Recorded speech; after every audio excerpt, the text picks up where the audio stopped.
Co-powered by Techno। सिर्फ मेरा सवाल था, आपने कहा मुईद का मकान दुकान गलत गिराई गई, कोर्ट जाइए साबित कर दीजिए, भाजपा और सरकार के मुंह पे ताला लग जाएगा।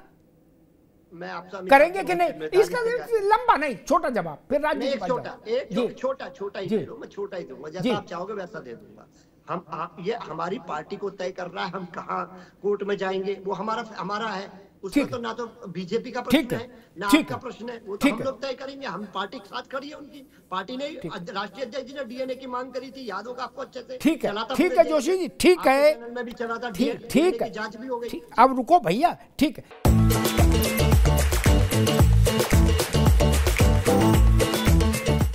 आप कोर्ट जाओ नहीं जाओ, कोर्ट जाओगे तो आपकी बात में वजन पैदा होगा, नहीं जाओगे तो वजन पैदा नहीं होगा, सीधी बात, बोलते रहो, सब लोग बोल ही रहे। आप कह रहे हो गलत, साबित कर दो ना, फिर सर्टिफिकेट लेके प्रेस कॉन्फ्रेंस करो पूरे ठसके से। ऐसे नहीं चलेगा, साबित तो कहीं ना कहीं करना पड़ेगा भैया। राज बाबू, अपराधी का डीएनए मैच नहीं किया तो बोले अब इसका मकान भी दोबारा बनवा दो, पहले 5 मंजिल था अब 6 मंजिल कराए सरकार। क्या बोले डीएनए मैच नहीं किया, गैंगरेप में है तो क्या हुआ? कहां पर आग खड़े हो गए आप लोग, हम लोग? कैसी बात हो रही है? क्या गैंग रेप में सबका डीएनए मैच करता है? मैं तो सोच रहा था कि ऐसा ना हो कि ये जोशी जी ऐलान कर दे कि कल अयोध्या में पूरे में प्रभात फेरी निकालेंगे मुईद खान के सम्मान में, और कांग्रेस को भी ले जाए गठबंधन के नाते कि चलो अजय राय तुम भी। राज शर्मा जी, बात ऐसी नहीं है। मैं कहता हूं कि हम लोग एक सभ्य लोग हैं, पढ़े लिखे लोग हैं, और अगर हमारे पास ताकत सच को सच बोलने की और झूठ को झूठ बोलने की ताकत नहीं है तो मुझे लगता है कि शायद हम अपने आप से भी इंसाफ नहीं कर पाते। ठीक बात है। मगर मैं अपने जवाब देने से पहले एक चीज आपसे कहना चाहता हूं, आप बहुत इंटेलिजेंट है और आपसे भी मैं दावे के हर वक्त कहता हूं कि मैं आपसे कुछ सीखता हूं, लेकिन जब अरविंद भाई को बुलाया करें, एक रिक्वेस्ट है, तो फिर शायद बीजेपी की प्रवक्ता की जरूरत नहीं होती, इसकी जगह आरएलडी के बैठ जाते तो थोड़ा हम पे और अच्छा लगता, क्योंकि यही बीजेपी के लिए बहुत अच्छा है। और भुवन भाई, आपने एक बात कही थी कि अनुशासनहीनता दिखाओगे, मैं डिबेट पे नहीं बैठूंगा। हमारे पास कोई चारा नहीं है, ये तो अनुशासनहीनता पार्टी है, इन्हें तो सिखाया यही जाता है। तो आप इसमें मत करिए, इन्हीं के संग बैठना है, अब जी लो, इन्हीं के संग जीना है हमें। दूसरी बात, एक बात कहूंगा, कीचड़ अपने कुर्ते पे लगे या सामने वाले के कुर्ते पे लगे, मेरा तो मानना है कुर्ते को झाड़ना धीरे से ही चाहिए, वरना साफ कुर्ता भी थोड़ा गंदा हो जाता है। इसलिए मैं कहता हूं कानून की बात है, लड़की का मसला है, 12 साल की लड़की है। हालांकि इसमें ये मामला लगता है कि राजनीतिक दृष्टि आजकल बहुत चल रहा है। मैं आपसे कह रहा हूं अमिताभ दादा कि मेरे भाई प्रधानी लड़ना चाह रहा था, मैंने कहा सुन ले, मुकदमे पर फंसना शुरू हो जाएगा, प्रधानी मतलब जीवन अच्छा भी था। आजकल ये गंदा कृत्य चल गया है, और भारतीय जनता पार्टी के जब इंजीनियर रशीद को छोड़ दिया, राज भाई ये 5 साल से उसको छोड़ दिया, तो मैं नहीं समझता राघवेंद्र भाई आप लोगों को कोई धर्म है इस पर, तो भुवन भाई संभल के चलो, वही अच्छा है। ठीक है राज भाई, एक सवाल है छोटा सा, फिर मैं राघवेंद्र जी के पास जाऊंगा। राज भाई एक मिनट रुकिए भैया, आप इनको राज भाई मुझे एक बात बता दीजिए, हमेशा के लिए सेटल कर लेते हैं क्या? सबसे बड़ी विपक्षी पार्टी देश में अभी कांग्रेस है, आप इस कर लेते हैं। कोई किसी आदमी ने बलात्कार कर दिया, हिंसा कर दी, मार डाला, कुछ लोगों को डकैती डाल दी, वो चर्चा में आया, उसकी खोजबीन हुई कि भाई इसके और भी कुंडली निकालो, जिसको हम लोग सरल भाषा में कहते हैं कुंडली खोलो इसकी। क्या उसकी कुंडली खुली तो पता लगा दुकान भी अवैध है और मकान भी अवैध है, ये शमशान की जमीन थी, ये गोचर की जमीन थी, आदि आदि है। तो उसको गिराने का फैसला कर लिया गया, तो कोई गुनाह हो गया क्या? बोले एफआईआर के समय क्यों गिरा रहे हो? क्यों भैया, क्या संविधान के किसी खंड में या इंडियन पेनल कोड के किसी खंड में ऐसा लिखा है कि नहीं गिरा सकते साथ में?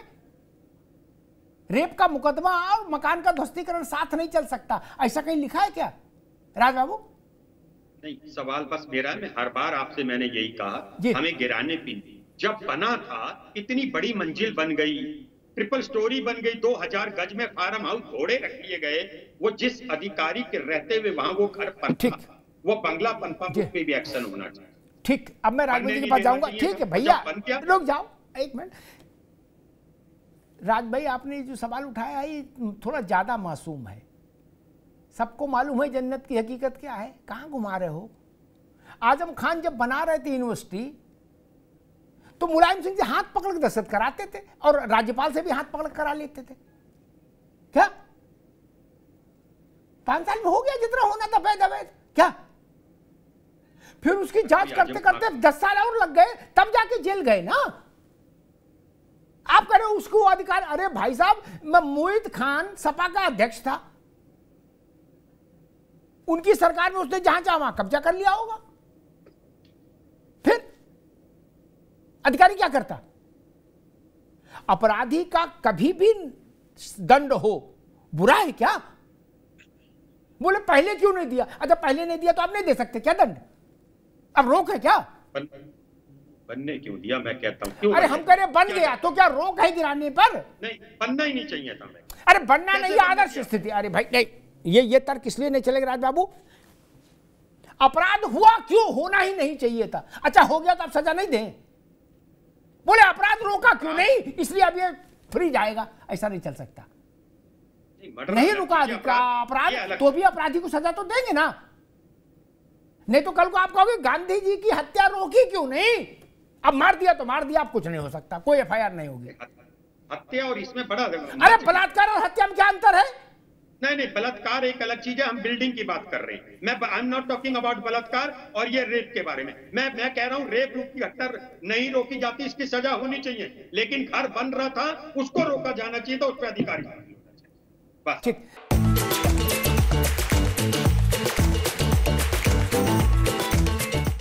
राघवन जी फिर वही बात आके टिक गई भाई। और जोशी जी कह रहे हैं कि मोहित का डीएनए मैच न करने के कारण जो उत्तर प्रदेश में सपा के पक्ष में लहर पैदा हो रही है, वो 10 सीटें आपको हरा देंगे वाई इलेक्शन में।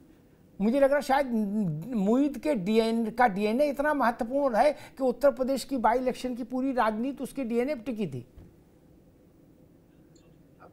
मोहित के विषय में आप काफी बोल चुके हैं, लेकिन वास्तविकता ये है होता है ये लोग अपने इतने मजबूती से खड़े कैसे हो जाते हैं, इनको वास्तविकता पता होती है। ये लोग जिस तरीके से आतंकवादियों का समर्थन करने इलाहाबाद हाईकोर्ट पहुंच जाते हैं, अखिलेश यादव अपनी सरकार में कहते हैं इनको छोड़ दीजिए, इससे हिंदू मुस्लिम सौहार्द कायम होगा। क्या अखिलेश जी बहुत ही बच्चे थे क्या? उन्हें नहीं पता था ये क्या काम कर रहे हैं? भला वो हाईकोर्ट का इलाहाबाद हाईकोर्ट ने फटकार लगाकर वापस किया, कहा कि इनको छोड़ करके क्या प्रदूषणी तो हो गई नहीं। वास्तविकता ये है, ये लोग ऐसे ऐसे अपराधियों को टिकट दे करके लोकसभा या विधानसभा या विधान परिषद भेजने का काम करते हैं, इससे बड़ा ताज्जुब होता है। मुझे याद है जब मुख्तार अंसारी गाजीपुर जेल में बंद थे तो उसके लिए पक्का तालाब बनवाया गया था, पक्के तालाब में मछलियां पाली गई थी। हाँ, उसको ताजी मछली चाहिए थी, मुख्तार को ताजी मछली चाहिए थी, तो फिर खुद बनवाया था। हाँ बनवाया था, सरकार ने बनवाया था। कमाल के लोग हैं ये लोग। ये लोग कहते हैं बलात्कार के विषय को लेकर के बच्चे गलतियां हो जाती हैं, फिर ये यहाँ पर इस प्रकार की बातें करते हैं। अरे मनवर, कम से कम समाज में आपको राजनीति करनी होती, इतनी गंदगी मत फैलाइए। हाँ हो सकता है जोड़ गांठ गुड़ा भाग करके आपके विधायक आ जाते हो, आपके सांसद आ जाते हो, लेकिन जो बहुत ही प्रबुद्ध वर्ग है वो आप लोगों को बहुत ही हेय दृष्टि से देखते हैं। जिस तरीके से आप लोग बातें करते हैं, जिस प्रकार से जातपात की बातें करते हैं, धर्म की बातें करते हैं। अतीक अहमद के 27 सिपाही बंद कर रखे थे। अब्दाब जी आपको पता होगा जब उनके दबिश दी गई थी 27 सिपाही पकड़ लिए थे, उसके बाद माननीय मुलायम सिंह यादव मुख्यमंत्री थे, उन्होंने बीच में पकड़ करके उसको छुड़वाया गया था। अरे कम से कम ऐसी बातें करके जो देश की जनता को आगे पहुंच सके। हम लोग जो है पीडीए एमवाई इस प्रकार की राजनीति नहीं करते हैं, अंत्योदय के विषय को लेकर के राजनीति करते हैं, समाज में सबकी बातें करते हैं। और इस प्रकार से भारतीय जनता पार्टी आज की तारीख को चाहे हमारे नेता हो, चाहे उत्तर प्रदेश के मुख्यमंत्री हो, चाहे देश के प्रधानमंत्री हो, लोकप्रियता के चरम शिखर पर है। भारतीय जनता पार्टी ऐसी बातें नहीं करते इनका मकान क्यों तोड़ा गया, और आपको नहीं पता क्यों तोड़ा जाता है।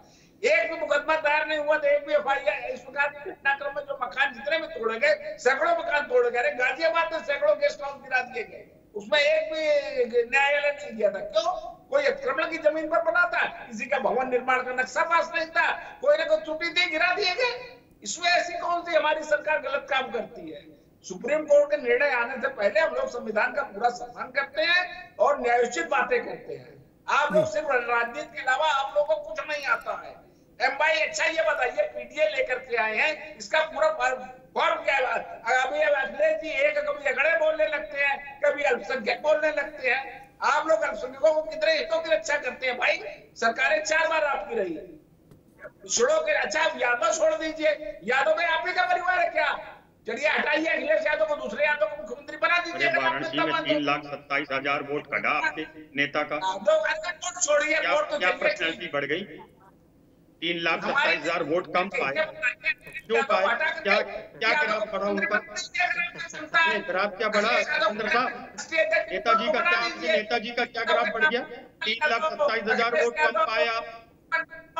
धर्मेंद्र यादव 3,27,000 कम हुआ वोट, वो तो ग्राफ कहाँ गया? जानती है, बताओ किस तरीके से 3,27,000 वोट कहाँ गया? अरे 3,27,000 वोट आपके, अरे वाराणसी में प्रधानमंत्री जी को 3,27,000 वोट कम मिले, कहाँ गए वो? आप कितने नीचे आया? पहले बताओ। एक मिनट, गलत बात है। आप बताओ कितना परसेंट प्रधानमंत्री जी का 2024 के चुनाव में ग्राफ नीचे आया, ये बता दो बस।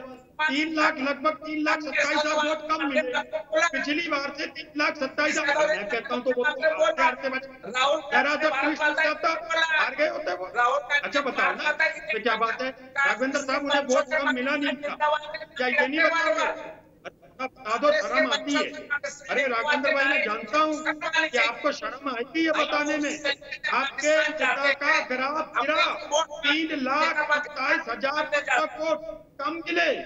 आपके नेता का ग्राफ गिरा कि नहीं गिरा? मैं जानता हूँ आपको शर्म आती है ये सुनकर, ये जायज है, आपको शर्म आनी चाहिए, यही आपका आत्मसम्मान है। आप शर्मा जाते हो, यही अच्छी बात है। अरे बताइए, आपके नेता का ग्राफ कहाँ बढ़ गया? आप झूठ बोलो, मैं मनोहर कहानियां समझ जाऊं। आपके नेता को, राघवेंद्र भाई आपको कसम है, 3,27,000 वोट आपके नेता को कम मिला। ग्राफ बढ़ा या घटा? बताओ, जल्दी बताओ, बताओ। पानी पियो, पहले पानी पियो, थोड़ा पियो भाई, पिलो। अभी तो पूरी बोतल की बोतल पानी पियो। अरे अरे 3,27,000 वोट कम मिला, क्या ग्राफ बढ़ा या घटा?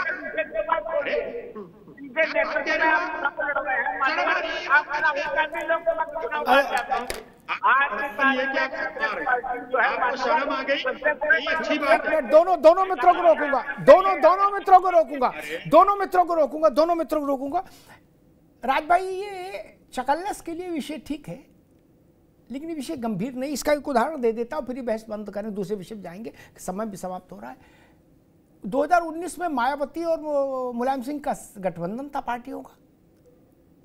मायावती कैंपेन करने गई थी मैनपुरी, फिर भी अपने जीवन के सबसे कम स्कोर से मुलायम सिंह जीत पाए, 90,000 वोट से मैनपुरी। तब उनको नेता ना माने, कहते खारिज कर दें कि 50 साल के राजनीतिक जीवन में कुछ नहीं। क्या कैसी बात कर रहे हो? इंदिरा गांधी चुनाव हार गई थी तो इंदिरा गांधी खारिज हो गई, बोले नहीं अब ये प्रधानी लायक भी नहीं बची। किसी बात करते हो? ये इसे तर्क नहीं चलते भैया, तर्क में वजन पैदा करो महाराज। अरे ग्राफ गिरा नहीं गिरा प्रधानमंत्री जी का? अरे तो मुलायम सिंह का ग्राफ तो खत्म ही हो गया, फिर 90,000 से जीत पाए। होने तो मैं कह रहा हूं, मैं प्रधान। अरे ये बात इनसे तो कहलाओ, जोशी जी से। आप एक मिनट रुकना होगा भाई, ये गलत तरीका है। एक मिनट रुक जाओ, एक गलत तरीका। आपका गठबंधन है और आप कह रहे हो हाँ मुलायम सिंह का गिरने दो ग्राफ, ऐसा ना बोलो। आपका उनका एक पांव बंधा है, जोशी जी देख लो। पता नहीं आज आपको क्या कैसा रिश्ता है प्यार का, जान रहा हूँ। मैं एक बात कहना चाह रहा हूँ, क्या प्रधानमंत्री जी का 4.5 लाख से जीते हो, फिर 1.5 लाख से जीते, ग्राफ बढ़ा या घटा? इतना तो जान जाओ। ठीक है, मुझे तो सिखा दो कुछ। ठीक, हम बता देंगे। अभी सबको एक बार बोलवा, फिर आपको इसका उत्तर मैं विस्तार से दूंगा। Co-powered by Techno।